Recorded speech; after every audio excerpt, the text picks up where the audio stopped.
Hi everyone! Sa video na ito malalaman ninyo kung paano mag-bank transfer sa BPI using GCash. Kaya kung gusto nyo malaman, panoorin nyo po yung video na ito hanggang dulo dahil ang video na ito ay makakatulong po sa inyo. Kaya please stay tuned and please don't forget to subscribe. Thanks, TV. Sa pag-transfer po ng pera sa BPI, punta lang po kayo sa transfer na icon. Tapos, mapupunta po kayo dito sa page na to, which is may mga bangko po yan. Mamimili lang po kayo kung anong bangko since na BPI. So, BPI po yung pipiliin natin.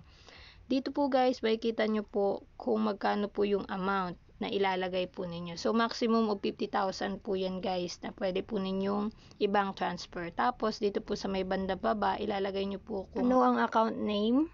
Tapos guys, sa may baba naman ng account name, isilalagay nyo po yung account number po ng pagtatransferan. Make sure guys na tama po ito kasi once na mali, it's either mapupunta sa iba or hindi magfe-fail po yung bank transfer po. Share ko na din po sa inyo, baka malito po kasi yung iba. Yung account number guys ay makikita po sa pin mailer na binigay po ng bangko.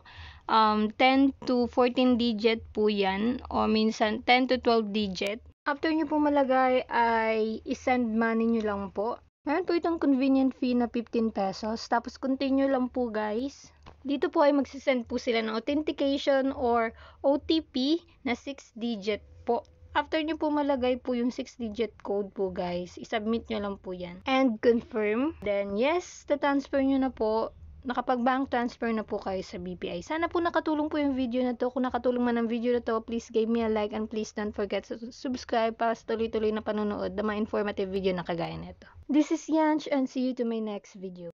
Thanks, TV.